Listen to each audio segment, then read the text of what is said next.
और इस वक्त की बड़ी खबर आपको बता दें, मदरसा बोर्ड को लेकर एनसीपीसीआर का खत सामने आया है। एनसीपीसीआर ने सभी रियासतों को खत लिखा है। मदरसों को फंड फ्रीज करके बोर्ड बंद करने की सिफारिश की गई है। तालीम के हक की खिलाफ वर्जी कर रहे हैं मदरसे, ये कहा गया है एनसीपीसीआर की तरफ से। मदरसों को दिया जाने वाला फंड बंद करने की मांग की गई। मदरसा बोर्ड को भी बंद करने के लिए कहा गया है। मदरसा बोर्ड अपने मकसद के हुसूल में नाकाम है, ये एनसीपीसीआर कह रहा है। मदरसों में गैर मुस्लिम बच्चे भी तालीम पाते हैं। बच्चों को मदरसों से निकालकर मेन स्ट्रीम में लाना जरूरी है। National commission of protection of child rights यानी एनसीपीसीआर ने रियासतों को खत लिखकर मदरसों को दिए जाने वाले फंड को बंद करने की मांग की है। और इतना ही नहीं, एनसीपीसीआर ने मदरसा बोर्ड को भी बंद करने के लिए कहा है। कमीशन ने ये लेटर बच्चों के आईनी हुकूक बनाम मदरसा रिपोर्ट की बुनियाद पर लिखा है। एनसीपीसीआर की तरफ से तैयार की गई इस रिपोर्ट में 11 पेज हैं, जिसमें मदरसों की तारीख और बच्चों के तालीमी हुकूक की खिलाफ वर्जी में मदरसों के रोल का जिक्र किया गया।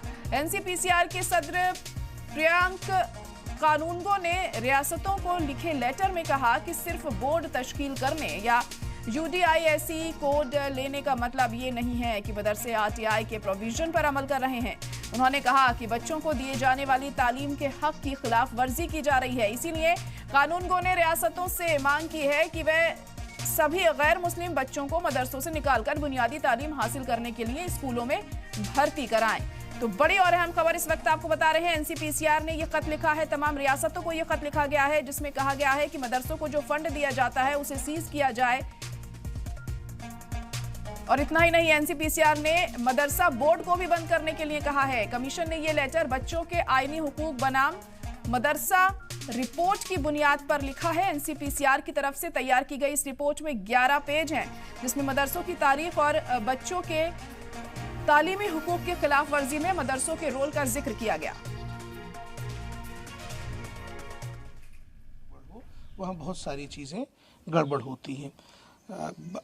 भारत में जो मदरसा बोर्ड हैं, 7-8 राज्यों में मदरसा बोर्ड है। हमने कहा है कि मदरसा बोर्ड बंद कर दीजिए, क्योंकि मदरसा बोर्ड पर्पस को सर्व करने में फेल हो गए हैं, डिफीट खा गए हैं। मदरसा बोर्ड में जो रिकॉग्नाइज्ड मदरसे हैं, जो रजिस्टर्ड मदरसे हैं, उनमें हिंदू बच्चे और दूसरे गैर मुस्लिम बच्चे पढ़ रहे हैं। तो इसलिए तो मदरसा बोर्ड नहीं बने थे। मदरसा बोर्ड्स जो हैं वो शिक्षा का अधिकार बच्चों तक पहुंचाने में एक बड़ी बाधा है। हमने पूरी डिटेल उसमें लिखी है। जितनी भी स्कीम्स के माध्यम से हम मदरसों को मदद कर रहे हैं, सरकारी पैसा दे रहे हैं, उनसे कई गुना ज़्यादा कम्युनिटी के अपने चंदे इकट्ठे हो रहे हैं, चाहे कुर्बानी की खाल के हों, चाहे ज़कात के हों, चाहे फितरा के हों। हमने वो कैलकुलेशन भी दी हुई है।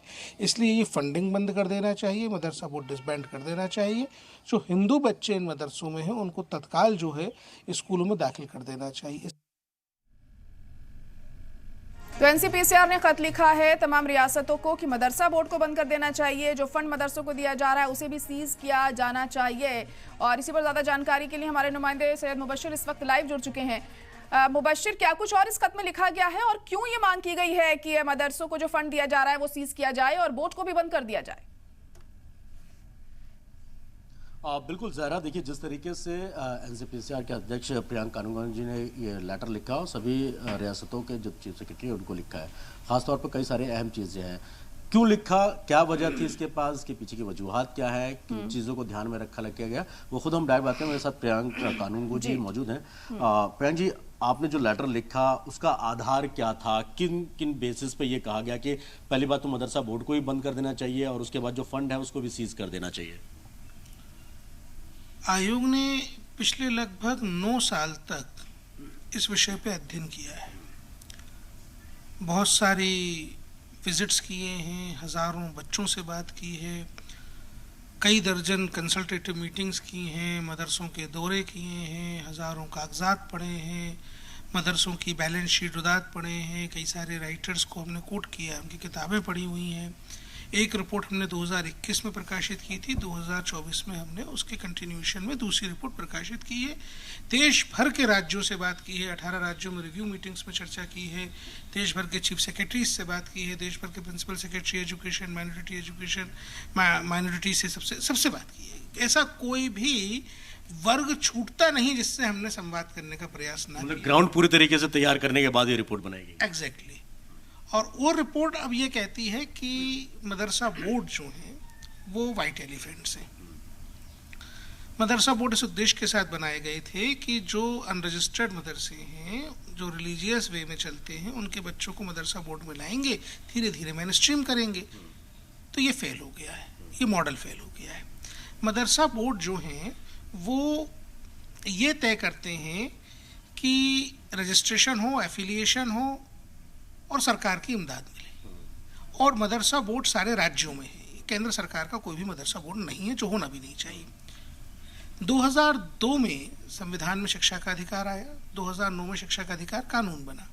अब मैं आपका ध्यान आकर्षित करना चाहूँगा संविधान के अनुच्छेद 245 की तरफ, जो ये कहता है कि यदि राज्य का कोई कानून है और कोई केंद्र का कानून है और कनकरेंट सब्जेक्ट है, तो केंद्र का कानून प्रिवेल करेगा। तो केंद्र का शिक्षा का अधिकार कानून प्रिवेल करेगा प्रत्येक राज्य के मदरसा बोर्ड बनाने वाले कानून पे। हर एक मदरसा का कानून, मदरसा बोर्ड का कानून ये कहता है कि ये वो संस्थान है जो इस्लामिक शिक्षा देने के लिए बनाए गए, किसी भी राज्य का, एमपी का, यूपी का, बंगाल का, बिहार का, किसी भी राज्य का देख लीजिए, यही कहता है। हमने ये पाया कि मदरसा बोर्ड से एफिलेटेड मदरसों में जहाँ फंडिंग मिल रही है, ग्रांट मिल रही है, वहाँ हिंदू बच्चों को पढ़ा रहे हैं, नॉन मुस्लिम बच्चों को रख रहे हैं। तो हिंदू बच्चों को या दूसरे गैर इस्लामिक बच्चों को इस्लामिक तालीम सरकारी खर्चे पे क्यों दी जाए भाई? ये बंद हो जाना चाहिए। दूसरी बात, ये मदरसा बोर्ड केवल 7-8 राज्यों में है, कुल मिला के 19-20 लाख बच्चों को सर्व कर रहे हैं। असल में देश में 1.25 करोड़ बच्चे उन मदरसों में हैं जिन मदरसों में कोई मदरसा बोर्ड का रीच आउट ही नहीं, किसी को कुछ पता ही नहीं।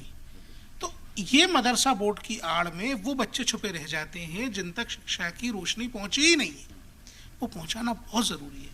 आप जब ये अधिकार किसके, तो राज्य की सरकारों के ऊपर है ना? काम था। मैं आपको देखिए, एक चैप्टर जब आप रिपोर्ट में पढ़ेंगे, चैप्टर 10 है द नेग्लिजेंट्स। मैं चाहूंगा कि आप एक बार ये दिखाएं, ये जरा आप देखेंगे चैप्टर 10 में है जो नेग्लिजेंस के नाम से, इस पर पूरी चीजें जो लिखी है कॉन्स्टिट्यूशन पर, as per the constitution of India it is the responsibility of the state to provide elementary education. ये सारी चीजें, इन सब चीजों को थोड़ा सा देखिए, ये जो नेग्लिजेंस है वर्तमान परिदृश्य में 1950 में जब बाबा साहब अम्बेडकर ने संविधान लिखवाया तो उसमें ये लिख दिया कि संविधान लागू होने के 10 साल के भीतर बच्चों को बुनियादी तालीम दी जाए, सभी तक पहुंचाई जाए, और ये अनुच्छेद 45 में डायरेक्टिव प्रिंसिपल्स में आ गया।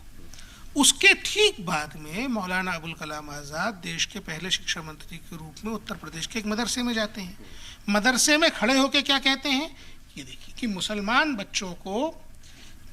बच्चों को देश की 24 यूनिवर्सिटी उस वक्त रही होंगी, 24 यूनिवर्सिटीज़ में स्कूलों में जाने की कोई आवश्यकता नहीं है।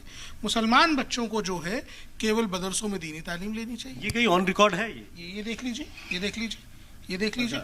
और ये रिकॉर्ड, ये उनका कहा हुआ जो है, हमने बाकायदा कोट किया है। और कोट हमने कहाँ से किया है मैं आपको वो भी बता देता हूँ। ये हमने जो कोट किया है, ये हिस्ट्री ऑफ दारुल उलूम देवबंद की प्रकाशित पुस्तक के पेज नंबर 252 और 254 पे मौलाना अबुल कलाम आज़ाद का ये भाषण है, जिसमें वो कह रहे हैं कि मुसलमान बच्चों को केवल दीनी तालीम लेनी चाहिए। देश के मुसलमानों को 20 साल तक ये प्रिविलेज मिला है कि शिक्षा मंत्री उनकी कम्युनिटी के रहे। 5 शिक्षा मंत्री दिए हैं मुसलमानों के भारत ने। जब आप इसको कंपेयर करेंगे, हमने कंपैरिजन भी दिया, देश में 5.5% मुस्लिम बच्चे ही हायर एजुकेशन में हैं। शेड्यूल कास्ट के जो बच्चे हायर एजुकेशन में हैं वो 14.7% हैं। 5.6% बच्चे जो हैं वो एसटी के हैं और 37% स्टूडेंट जो हैं ओबीसी के हैं। तो मुसलमानों की आबादी का एक बड़ा हिस्सा होने के बावजूद केवल 5.5% क्यों है? क्योंकि आपके नेता ये कर रहे थे। मौलाना आज़ाद जब बच्चों से ये कहेंगे कि स्कूलों में पढ़ना ही नहीं है, तो कौम उस तरफ चली गई। वो तो रिलीजियस लीडर भी थे, वो तो कौमी नेता भी थे, वो कांग्रेस के नेता भी थे, वो तो देश के शिक्षा मंत्री भी थे। उन जैसे व्यक्ति ने जब ये गलत बात सिखा दी, मिसलीड कर दिया कम्युनिटी को, तो कम्युनिटी उस रास्ते पे चल पड़ी। दूसरी तरफ देखिए, बाबा साहब अम्बेडकर थे। बाबा साहब ने कहा शिक्षा शेरनी का दूध है, जो पिएगा वो दहाड़ेगा। आज दहाड़ रहे हैं SC/ST कम्युनिटी के बच्चे, दहाड़ रहे हैं कि नहीं दहाड़ रहे? जब वो शिक्षा पा रहे हैं, तब वो नौकरियां पा रहे हैं, आगे बढ़ रहे हैं।